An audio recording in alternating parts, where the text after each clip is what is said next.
யோசுவா 24ஆம் அதிகாரம். பின்பு யோசுவா இஸ்ரவேலின் கோத்திரங்களையெல்லாம் சீகேமிலே கூடிவர பண்ணி, இஸ்ரவேலின் மூப்பரையும் தலைவரையும் நியாயாதிபதிகளையும் அதிபதிகளையும் வரவழைத்தான்.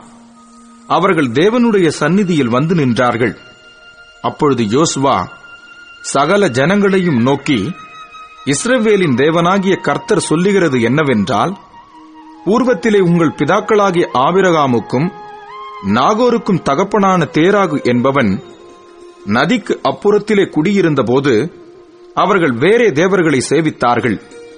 நான் நதிக்கு அப்புறத்தில் இருந்த உங்கள் தகப்பனாகிய ஆபிரகாமை அழைத்துக் கொண்டு வந்து அவனை கானான் தேசமெங்கும் சஞ்சரிக்க செய்து அவன் சந்ததியை திரட்சியாக்கி அவனுக்கு ஈசாக்கை கொடுத்தேன். ஈசாக்குக்கு யாக்கோபையும் ஏசாவையும் கட்டளையிட்டு ஏசாவுக்கு சேயீர் மலை தேசத்தை சுதந்திரிக்கும்படி கொடுத்தேன்.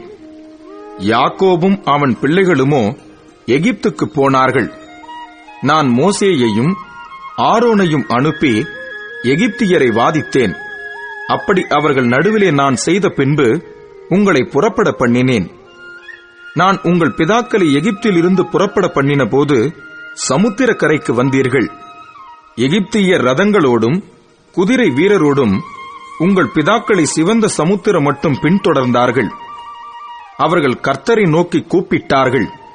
அப்பொழுது அவர் உங்களுக்கும் எகிப்தியருக்கும் நடுவே அந்தகாரத்தை வரப்பண்ணி சமுத்திரத்தை அவர்கள் மேல் புரளச் செய்து அவர்களை மூடி போட்டார். நான் எகிப்திலே செய்ததை உங்கள் கண்கள் கண்டது. பின்பு வனாந்தரத்தில் அநேக நாள் சஞ்சரித்தீர்கள். அதற்கு பின்பு உங்களை யோர்தானுக்கு அப்புறத்திலே குடியிருந்த எமோரியரின் தேசத்திற்கு கொண்டு வந்தேன். அவர்கள் உங்களோடு யுத்தம் பண்ணுகிற போது அவர்களை உங்கள் கையில் ஒப்புக் கொடுத்தேன். அவர்கள் தேசத்தை கட்டிக்கொண்டீர்கள். அவர்களை உங்கள் முகத்தினின்று அழித்து விட்டேன். அப்பொழுது சிப்போரின் குமாரன் பாலாக் என்னும் மோவாபியரின் ராஜா எழும்பி இஸ்ரவேலோடு யுத்தம் பண்ணி உங்களை சபிக்கும்படி பேயோரின் குமாரனாகிய பிலேயாமை அழைத்தனுப்பினான். பிலேயாமுக்கு செவி கொடுக்க எனக்கு சித்தம் இல்லாததினாலே அவன் உங்களை ஆசீர்வதிக்கவே ஆசீர்வதித்தான். இவ்விதமாய் உங்களை அவன் கைக்கு தப்புவித்தேன். பின்பு யோர்தானை கடந்து எரிகோவுக்கு வந்தீர்கள். எரிகோவின் குடிகளும் எமோரியரும் பெரிசியரும் கானானியரும் ஏத்தியரும் கிர்காசியரும் ஏவியரும் எபூசியரும் உங்களுக்கு விரோதமாக யுத்தம் பண்ணினார்கள். ஆனாலும் அவர்களை நான் உங்கள் கையிலே ஒப்புக் கொடுத்தேன். எமோரியன் 2 ராஜாக்களையும் உங்கள் பட்டயத்தாலும் உங்கள் வில்லாலும் நீங்கள் துரத்தவில்லை. நான் உங்களுக்கு முன்பாக குளவிகளை அனுப்பினேன். அவைகள் அவர்களை உங்கள் முன்னின்று துரத்திவிட்டது. அப்படியே நீங்கள் பண்படுத்தாத தேசத்தையும் நீங்கள் கட்டாத பட்டணங்களையும் உங்களுக்கு கொடுத்தேன். அவைகளில் குடியிருக்கிறீர்கள். நீங்கள் நடாத திராட்சத் தோட்டங்களின் பலனையும் ஒலிவத் தோப்புகளின் பலனையும் புசிக்கிறீர்கள் என்றார். ஆகையால் நீங்கள் கர்த்தருக்கு பயந்து அவரை உத்தமமும் உண்மையுமாய் சேவித்து உங்கள் பிதாக்கள் நதிக்கு அப்புறத்திலும் எகிப்திலும் சேவித்த தேவர்களை அகற்றிவிட்டு கர்த்தரை சேவியுங்கள். கர்த்தரை சேவிக்கிறது உங்கள் பார்வைக்கு ஆகாததாய் கண்டால் பின்ன யாரை சேவிப்பீர்கள் என்று இன்று தெரிந்து கொள்ளுங்கள். நதிக்கு அப்புறத்தில் உங்கள் பிதாக்கள் சேவித்த தேவர்களை சேவிப்பீர்களோ, நீங்கள் வாசம் பண்ணுகிற தேசத்து குடிகளாகிய எமோரியரின் தேவர்களை சேவிப்பீர்களோ, நானும் என் வீட்டாருமோவென்றால் கர்த்தரையே சேவிப்போம் என்றான்.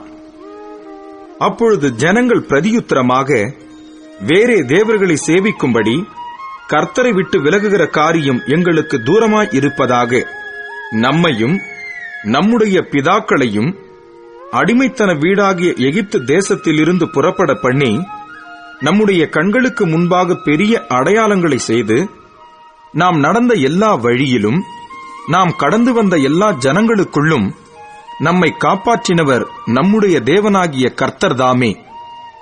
தேசத்திலே குடியிருந்த எமோரியர் முதலான சகல ஜனங்களையும் கர்த்தர் நமக்கு முன்பாக துரத்தினாரே.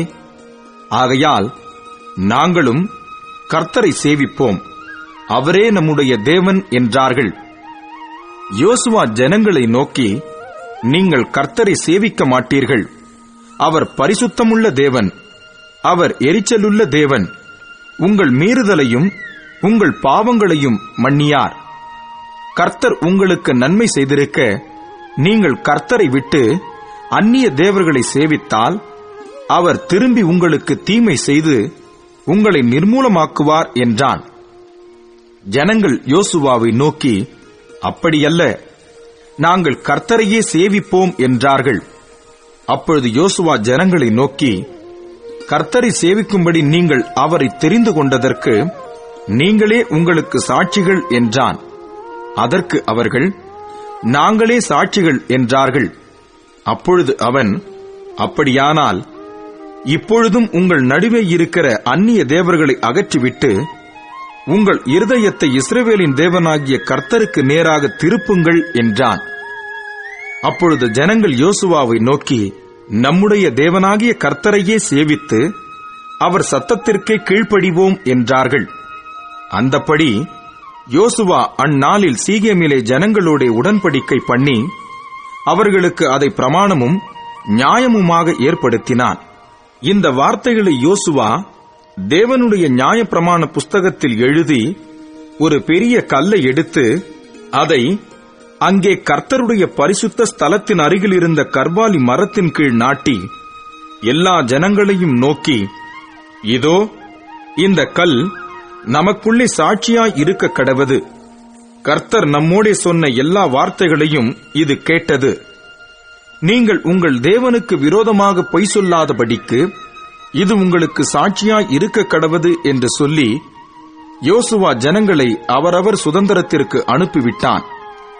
இந்த காரியங்கள் நடந்த பின்பு நூனின் குமாரனாகிய யோசுவா என்னும் கர்த்தருடைய ஊழியக்காரன் 110 வயதுள்ளவனாய் மரணமடைந்தான்.